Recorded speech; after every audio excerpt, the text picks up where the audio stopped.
अर्ज बोलते हैं। और गज क्या होता है? लंबाई।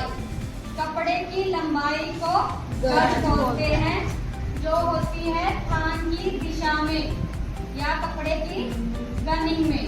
ठीक है, कन्नी वाली जो लेंथ होगी वो होगी आपकी गज, यानी कि लंबाई। गज हमेशा मीटर के हिसाब से भी मानी जाती है। ठीक है, जो हम मीटर में लेते हैं ना, अगर इसको हम गज में नहीं नापेंगे तो फिर हम मीटर में मापते हैं। गज और मीटर दोनों सेम होते हैं। डिफरेंस क्या होता है? अगर हम गज से माप रहे हैं तो 36 इंच का गज माना जाता है, और अगर हम मीटर में माप रहे हैं तो 39 इंच का मीटर माना जाता है। ठीक है, और उसमें 4-5 इंच का फर्क आ जाता है बीच में। ठीक है, तो अभी जो ये कपड़ा मेरे पास है, ठीक है, अभी आप बताओ कि कपड़ा सीधा है कौन सा और आड़ा है कौन सा? ये वाला कपड़ा जो मैं ऐसे दिखा रही हूँ ये क्या है? सीधा। और ये वाला आड़ा। और ये प्लाजो का कपड़ा है। ठीक है, प्लाजो या सलवार आप बना सकते हो, उसका कपड़ा है। बस मेरा कर लीजिए। दिख रही नहीं? हाँ जी, आड़ा कन्नी ऊपर आ गई ना, अभी तो मैं ऐसे दिखा रही थी। हाँ जी, तो कन्नी ऐसे थी, लंबाई थी। अब ये कन्नी ऊपर आ गई, डिजाइनिंग नीचे है। तो ये क्या है? आड़ा। आड़े में क्या होता है? डिड्डा के डाड़ा। स्ट्रेच नहीं होता। ठीक है, तो ये कपड़ा क्या होता है? खड़ा कपड़ा, जिसे बोलते हैं खड़ा कपड़ा, जिसमें स्ट्रेच नहीं होता, जिससे हमें फैब्रिक टाइट रहता है ये। ठीक है, और सीधे में कपड़ा तो ये आड़ा है, मैंने पकड़ा, पर अगर हम इस लेंथ में निकालेंगे और इस तरीके से फिटिंग लगाएंगे तो ये सीधे में ड्रेस बनेगी। समझ आ रही है? कि आप सोचो आड़े में बनाने तो फिर ऐसे बनाए, ये सीधी हो जाएगी। ये सीधी नहीं होगी। सीधे में हमें लेंथ लेनी है और जो उसकी चौड़ाई है ना वो आड़े में होगी, तभी इसमें स्ट्रेच मिलेगा हमको। ठीक है, तो इस तरीके से कपड़ा सीधे में बनाएंगे तो हमें कंफर्टेबल रहेगा, और इस तरीके से ड्रेस बनाएंगे तो टाइट रहेगा। फिर वो जो नीचे है वो डिजाइन एक अर्ज कितने इंच का होता है? 36। कितने अर्ज होते हैं? अर्ज कई प्रकार के होते हैं। 36 इंच का होता है, 44 का होता है, 54, 58 का होता है, 64 का भी होता है, 60 का भी होता है और 66 का भी होता है। ठीक है, मेन में कितने होते हैं? 36, 44, 58, 60 और 66। ठीक है, अब ये क्यों होते हैं? ये कंपनी जो है वो अपने अकॉर्डिंग इसका ताना बना बनाती है। अब आप पूछोगे ताना बाना क्या होता है? किसी को पता है ताना बाना के बारे में? नहीं पता? उल्टा सीधा। ताना बाना को इंग्लिश में वीविंग बोलते हैं। जिस तरह से आप दरिया बनाते हैं, हम पुराने टाइम में देखा ना आपने, दरिया बनाते हैं, एक फ्रेम होता है माथे टाइप, जो भी आप पंजाबी में क्या बोलते हैं, ठीक है, तो उसपे सूत से इस तरीके से चौड़ाई में और लंबाई में डाला जाता है धागा, उसके बाद उसमें डिजाइनिंग की जाती है। तो लंबाई में और चौड़ाई में जो धागा डाला जाता है उसे बोलते हैं ताना बाना। ताना होता है लंबा, बाना होता है आड़ा।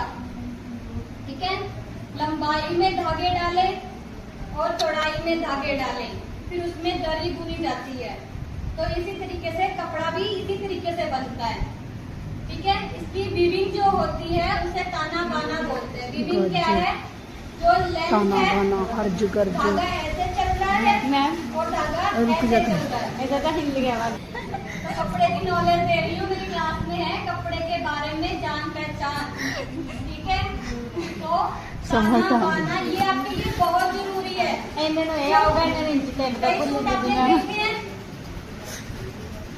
इस तरीके से चले जाते हैं।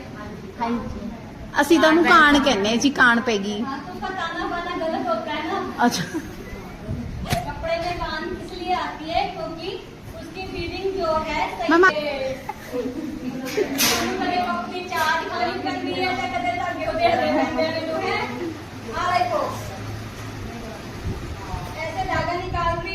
हाँ जी। ठीक है? धागा निकालना है। जब ये थोड़े थोड़े निकल जाएंगे बिल्कुल सीधा होगा तो एक लंबी लेंथ में धागा निकलेगा। ठीक है, और जब यहाँ से काटने के बाद यहाँ से धागा निकालूंगी तो यहाँ का लंबी लेंथ में धागा निकलेगा।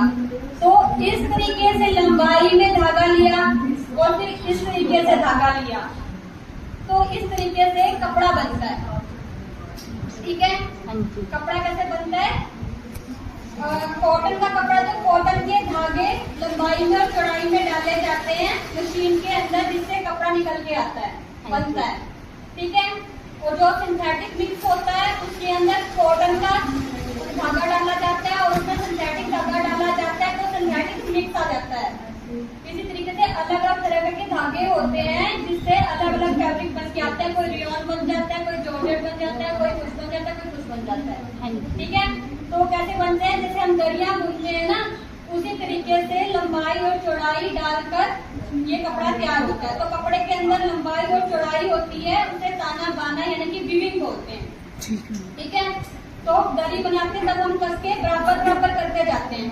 पर अगर आपका ये वाला रेशो सीधा है और ये वाला रेशो सीधा जाने की बजाय इस तरीके से चला गया, थोड़ा सा, ज्यादा नहीं, आधा इंच लगा लो, पौना इंच लगा लो, कि ये लाइन ऐसे जानी चाहिए थी बिल्कुल सीधी, ये चली गई डाउन, और उन्होंने उसी डाउन को मशीन ने चक लिया या उसी डाउन में आपने दरी बुन दी, तो क्या होगा? वो टेढ़ी हो जाएगी। टेढ़ी हो जाएगी। टेढ़ी होने से कपड़े में लगता है कान, इसे बोलते हैं कान। टेढ़ी होने की वजह से कपड़ा जो है आपका, जब आप ऐसे उसको खींचोगे इस तरीके से, तो वो ऐसे लचक मारेगी, ऐसे खींच आपको सामने रहे होगे, आमने सामने का कलर अब इसमें नहीं है, ताना बाना सेट है, तो मैं सीधा खींच रही हूँ, सीधा जा रहा है। अगर यही रोंग बना होता तो ये इस सीधे पकड़ने पे भी ऐसे जा रहा होता, ओवर स्ट्रेचिंग। तो उस कपड़े में कान है। जब कान वाले कपड़े की ड्रेस बनाओगे तो क्या होगा? फ्रंट में बन तो जाएगा बिल्कुल ठीक, या तो ये पल्ला यहाँ घूमेगा इस तरीके से, या इधर की कान होगी तो यहाँ घूमेगा इस तरीके से, इधर जाएगा या फिर इधर जाएगा। ठीक है, तो कभी भी कटिंग करने से पहले हमें उसकी वीविंग भी चेक करनी होती है।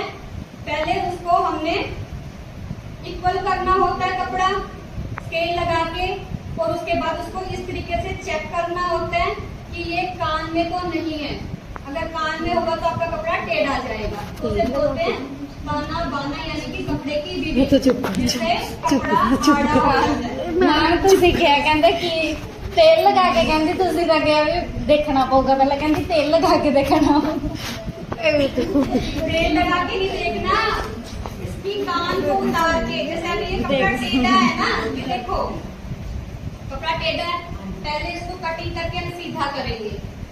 सीधा कर लिया, सीधा करने के बाद इसको खींच के देखेंगे, अभी खींचने में ये बिल्कुल सीधा आ रहा है।